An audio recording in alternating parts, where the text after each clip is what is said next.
இப்போ உள்ள விலைவாசிக்கு வந்து இந்த சிலிண்டர் விலையேற்றம் வந்து எங்களை வந்து ரொம்ப பாதிக்கிற மாதிரி ஒரு சூழ்நிலை இருக்குது.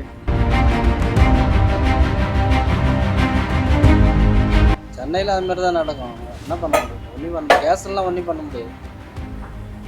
எதாவது கவர்மெண்ட் எதனா பார்த்து நடவடிக்கை. எங்களுக்கு இப்போ 3 நாளாவே சிலிண்டர் தட்டுப்பாடு ஓவராக இருக்குது.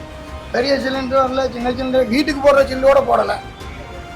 இந்த கேஸில் இப்போ பாப்பா இந்த இருக்கிற வச்சு சாயந்தரம் முடிஞ்சிட்டு கடையை மூட வேண்டியது.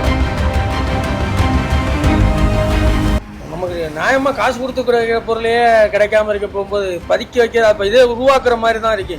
இவங்க அந்த வணிக சிலிண்டரை நிப்பாட்ட போகும்போது அது வந்து அந்த கள்ளச்சந்தையில் இருக்கிற வியாபாரத்தை இதை மறைமுகமாக ஆதரிக்கிற மாதிரி இருக்குங்க. 5 சிலிண்டருக்கு இன்னைக்கு வர வேண்டியது எனக்கு வரலை, 2 தான் கொடுத்துட்றேன்னு. அப்போ கூட அதுக்கு அந்த காஸ்ட்டோட டபுள் காஸ்ட்டாக தான் இருக்குது. ஒன்று நான் 2 சிலிண்டர் வாங்குற காஸ்ட்டு 1 சிலிண்டர் கொடுக்குறதா இருக்குது.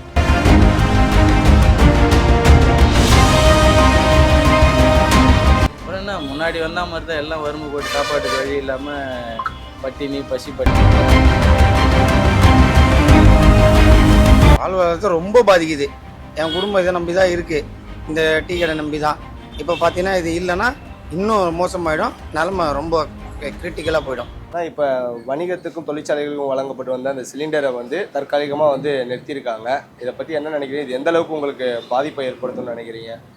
இப்போ உள்ள விலைவாசிக்கு வந்து இந்த சிலிண்டர் விலையேற்றம் வந்து எங்களை வந்து ரொம்ப பாதிக்கிற மாதிரி ஒரு சூழ்நிலை இருக்குது. அதனால் இப்போது இந்த நிலைமையில் வந்து ஏற்றுங்கிறது சிறு வியாபாரிகள் வந்து பெரிய லெவலில் பாதிக்கக்கூடிய ஒரு நிலைமையில் இருக்கிறோம்.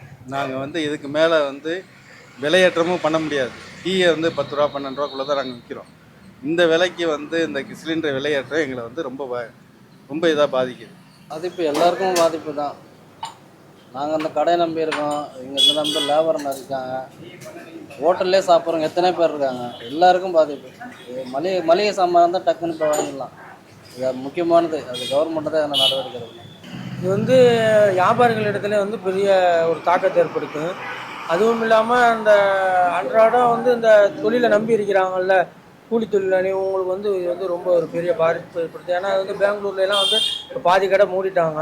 இப்போ ஒரு சில கடையில் வந்து இப்போ வணிக பயன்பாட்டுக்கு சிலிண்டர் இல்லாட்டி அப்போ அவங்களோட வாழ்வாதாரமே பாதிக்கப்படும். இது வந்து எதில் போய் முடியும் தெரில, பார்ப்போம். மக்களுக்கு டே டு டே பாதிப்பு தான். இப்போ பார்த்தீங்கன்னா ஒரு சிலிண்டரோட விலை ஃபர்ஸ்ட் பார்த்தீங்கன்னா எங்கேயோ போயிட்டுருக்கு. ஒரு சிலிண்டர் நார்மலாக நம்ம வாங்குற பார்த்தீங்கன்னா 2100 ரூபா அந்த மாதிரி இருந்துடும். இப்போ சிலிண்டர் பற்றாக்குறைனால இப்போ காசு அதிகமாக கொடுத்தாலும் சிலிண்டர் கொடுக்கறதுக்கு ஆள் இல்லை. ஏன்னா இப்போ டெய்லி யூஸ் பண்ணுறவங்க 10 கொடுக்குற சிலிண்டர் நம்ம டெய்லியும் யூஸ் பண்ணுற இடத்துல ஒரு நாளைக்கு ஒரு சிலிண்டர் கம்பல்சரி வேலை ஆகிட்டு தான் இருக்குது. ஒரு ரெகுலராக நம்ம 5 வாங்கிட்டு இருந்த இடத்துல கூட இப்போ கொடுக்கணும்னு நினச்சா அவங்களால சப்ளை பண்ண முடியல. இவ்வளோ பே பண்ணுறது எக்ஸ்ட்ரா நிறைய பேர் கொடுத்தாலுமே கொடுக்கறதுக்கு ஆள் இல்லாமல் இருக்குது. ஒரு சிலிண்டரோட விலை காஸ்ட் எப்படி பார்த்தாலும் சிலிண்டர் வேலை கறி எல்லாத்துக்குமே பண்ணாலும் ஹோட்டல் ஃபீல் நடத்துறது கஷ்டம் தான். இல்லை, இப்போ எங்களுக்கு வந்து சிலிண்டர் பற்றாக்குறையினால கடை நடத்த முடியாத மாதிரி சூழ்நிலை வருது. கடை நடத்த முடியலன்னா பேசிக்காகவே அப்புறம் நாங்களுக்கு வருமானம் போயிடும். வருமானம் போனால் நம்ம வீட்டுக்கும் இதே மாதிரி சிலிண்டர் கேட்டானா இப்போ சாப்பாட்டுக்கே வழி கஷ்டமாயிடும். சாப்பாட்டுக்கு கஷ்டம், நம்ம ஹோட்டலுக்கு போனாலும் அங்கேயும் வந்து கண்டிப்பாக கொடுத்தாலும் ரேட்டு அதிகமாகும். அப்போ அதை கொடுத்து வாங்குறதுக்கு நமக்கு வருமானம் வந்தால் தான் நம்ம அதை வாங்க முடியும். இப்போ இது எல்லாமே பிரச்சனையாக தான் வந்து நிற்கிது. அதாவது வந்து என்ன பிரச்சனைன்னு தெரியல ஐயா. எங்களுக்கு இப்போ 3 நாளாவே சிலிண்டர் தட்டுப்பாடு ஓவராக இருக்குது. பெரிய சிலிண்டர் வரல, சின்ன சிலிண்டர் வீட்டுக்கு போடுற சில்லோட போடலை. இந்த கேஸில் இப்போ பாப்பா இந்த இருக்கிற வச்சு சாயந்தரம் முடிஞ்சிட்டு கடையை மூட வேண்டிய வேலை தான். இதனால வந்து இருக்கிற ஒரு வேலைக்கு இருக்கிறவங்களுக்கு என்ன பண்ண போறோம்னா அதுவும் தெரியல. பண்ணிட்டு இருக்கீங்க. காலிலேருந்து ரொம்ப கஷ்டப்படுங்க. சிலிண்டர் இங்கே கிடைக்கும், அங்கே கிடைக்கும், எல்லா இடத்துலையும் அலைஞ்சிட்டு இருக்கேன். சிலிண்டர் கிடைக்கல. இப்படியே போச்சுன்னா கடையை 2 நாளில் இழுத்து மூடிட்டு போக வேண்டியது தான், வேறு வழி இல்லை.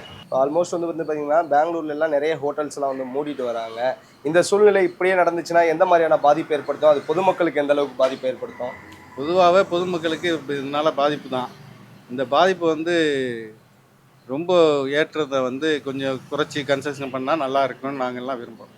சென்னையில் அது மாதிரி தான் நடக்கும். என்ன பண்ண முடியும்? ஒன்றும் பண்ண கேஸ்லாம் ஒன்றும் பண்ண முடியாது. அது எதாவது கவர்மெண்ட் எதனா பார்த்து நடவடிக்கை. கேஸ் இப்போ கடையை 3 நாள் லீவ்ட்டு வாடகை எல்லாமே இருக்குதுல்ல. இப்போ தொழிலாளருக்கு அன்றைக்கி வேலை பார்த்தா தான் சம்பளம். இது வந்து எப்படின்னா இப்போ அந்த அன்றைக்கி வேலை பார்த்து சம்பளம் வாங்குகிற கூலி அன்றாடம் கூலி வாங்குறவங்களுக்குலாம் வந்து இது வந்து பெரிய ஒரு பாதிப்பை தான் ஏற்படுத்தும். இப்போ ஹோட்டல் வச்சுருக்காங்க அப்படின்னா அந்த வாடகை, அவங்களுக்கு அடுத்தடுத்த இதெல்லாம் வந்து எல்லாமே பாதிக்கப்படும். இது மக்கள் மத்தியிலே மக்களுக்குமே இது வந்து பெரிய ஒரு சிரமத்தை ஏற்படுத்தி விலையேற்றம் ஒரு இந்த மாதிரி ஒரு சூழ்நிலையில தான் வந்து இருக்குது. அதாவது ஒரு சிலிண்டர் வச்சிருக்கவங்க தான் வந்து ஒரு ஹோட்டல் நடத்துறது மாதிரி வந்துடும். பெருசு சின்னதுலாம் இல்லை ப்ரோ. ஹோட்டலில் எல்லா இடத்துலையுமே பாதிப்புன்னா எல்லாருக்குமே பாதிப்பு இருக்குது. அதாவது இப்போ பெரிய கடைன்னு போட்டிங்கன்னா அவங்களுக்கு வந்து ரொட்டேஷனுக்கு போனாலும் சரி, அவங்களுக்கு 3-4 பிரான்ச் இருக்கும். ஏதோ ஒரு இடத்துலேருந்து ஒரு அரேஞ்ச் பண்ணி வந்துடும். இப்போ சின்ன கடைங்களுக்கு முக்கால்வாசி பேர் இப்போ நிறைய பாதிப்பு இருக்குது. பெரிய கடை சின்ன கடை எல்லாருமே பாதிப்புனா எல்லாருக்குமே ஒரே பாதிப்பு தான். ஓகே, இதே சூழ்நிலை வந்து நடந்துச்சுன்னா எந்த அளவுக்கு பாதிப்பு ஏற்படுத்தப்படும்? மக்கள் எந்த அளவுக்கு பாதிக்கப்படுவாங்க? மக்கள் பாதிக்க தான் போடுவாங்க எல்லாருக்கும், எல்லா இடத்துக்குமே. இதுவே வந்து ரொம்ப நாள் நீடிக்காது. இந்த போர் நடந்திருக்கனால, இந்த போர் நடந்துச்சுன்னா நார்மல் டேஸ்க்கு வந்துடும். பெங்களூர்லாம் பார்த்தீங்கன்னா ஆல்மோஸ்ட் பாதி ஹோட்டல்ஸ் வந்து மூடிட்டு இருக்காங்க. அதை பற்றி என்ன நினைக்கிறீங்க? அதை பற்றி அந்த இடத்துல இந்த மாதிரி இங்கேயும் மேபி வாய்ப்புகள் நிறையவே இருக்குது. ஏன்னா இப்போ நம்மளுக்கு கொடுக்குற சிலிண்டர் வர ஸ்டாக்குங்க வந்து வர்றது பற்றாக்குறை நிறுத்திட்டாரு. 5 சிலிண்டருக்கு இன்னைக்கு வர வேண்டியது எனக்கு வரலை, 2 தான் கொடுத்துட்றேன்னு. அப்போ கூட அதுக்கு அந்த காஸ்ட்டோட டபுள் காஸ்ட்டாக தான் இருக்குது. நான் 2 சிலிண்டர் வாங்குற காஸ்ட்டு 1 சிலிண்டர் கொடுக்குறதா இருக்குது. அப்புறம் என்ன, முன்னாடி வந்த மாதிரி தான் எல்லாம் வறுமை போட்டு சாப்பாட்டுக்கு வழி இல்லாமல் பட்டினி பட்டினியாக தான் போகும். இப்போ பெங்களூரை பொறுத்த வரைக்கும் பார்த்தீங்கன்னா பாதி ஹோட்டல்ஸ் வந்து மூடிட்டு வராங்க. ஆமாம், அந்த நிலை இங்கே ஏற்படும் நினைக்கிறீங்களா? கண்டிப்பாக. பெங்களூரில் முன்னாடி வந்துச்சு, இங்கே 2 நாளில் வரும் நினைக்கிறேன். 30 வருஷமாக அந்த இடத்துல ஹோட்டல் நடத்திக்கிட்டு இருக்கேன். இப்போ தான் இந்த தட்டுப்பாடே எனக்கு இருக்குது. சிலிண்டர் விலை நார்மலாக எப்படிலாம் வருது? நார்மலாக முதல்ல நல்லா தான் கிடைச்சி, இப்போ இந்த ஒரு வாரமாக தான் அவ்வளோ டைட்டில் இருக்குது. வாழ்வாதாரத்தை ரொம்ப பாதிக்குது. என் குடும்பம் இதை நம்பி தான் இருக்குது, இந்த டீ கடை நம்பி தான். இப்போ பார்த்தீங்கன்னா இது இல்லைன்னா இன்னும் மோசமாயிடும், நிலமை ரொம்ப கிரிட்டிக்கலாக போயிடும். ஓகே, இப்போ ஆல்மோஸ்ட் வந்து பெங்களூர்லாம் பாதி ஹோட்டல்ஸ் வந்து மூடிட்டு வராங்க. அந்த நிலைமை வந்து இங்கே தமிழ்நாட்டில் வரதுக்கான வாய்ப்புகள் இருக்கா?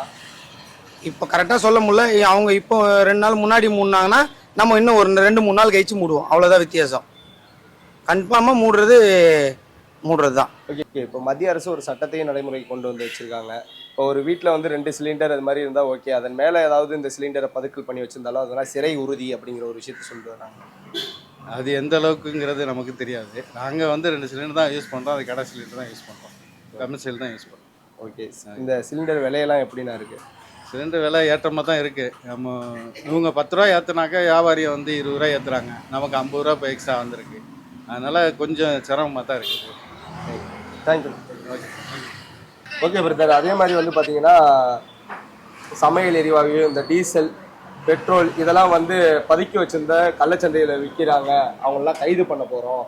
2 சிலிண்டருக்கு மேலே வச்சுருந்தா வந்து வீட்டில் 3வது சிலிண்டர் தான் அவங்கள கைது பண்ணுவோம் அப்படின்னு ஒரு சட்டத்தை அமல்படுத்தியிருக்காங்க. அது எல்லாமே வதந்தி தான் ப்ரோ. வதந்தியை நம்ம நம்பினா ஒன்றுமே பண்ண முடியாது. இன்னைக்கு ரேட்டு பார்த்தா பெட்ரோல் விலை இன்னைக்கு ஏறிட்டே தான் இருக்குது. அதுக்குன்னு மக்கள் வாங்காமல் இருக்காங்களா, கொல்லாமல் இருக்காங்க? 93 ரூபா இருந்துச்சு பெட்ரோல், அதிகமாக ஏற 103 ரூபா 104 ரூபாய்க்கு வாங்கிட்டு தான் இருக்காங்க, பெட்ரோல் போட்டு தான் இருக்காங்க. அதுக்கு நம்ம என்ன வாங்காமல் போடாமல் இல்லை.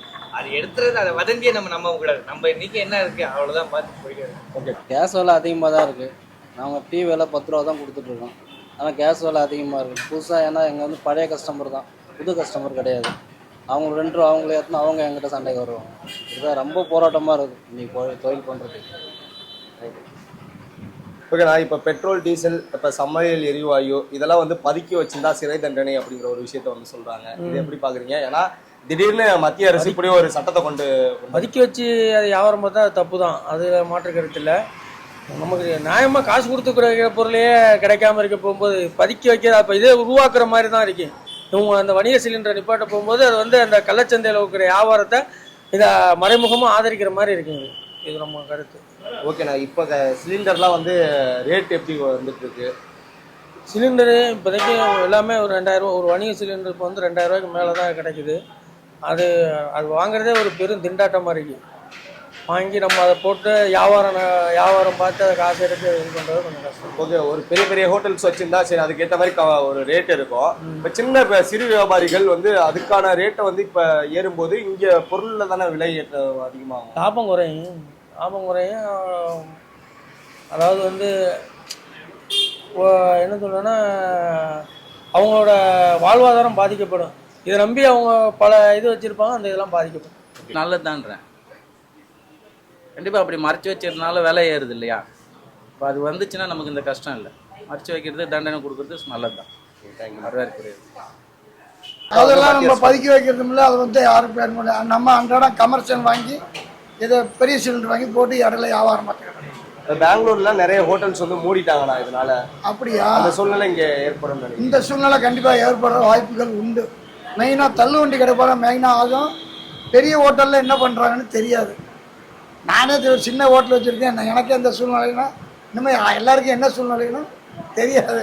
இது அரசாங்கம் தான் பார்த்துக்கிறேன். இதே மாதிரியான சூழ்நிலை வந்து ஏற்பட்டுச்சுன்னா மக்கள் எந்த அளவுக்கு பாதிப்படைவாங்க?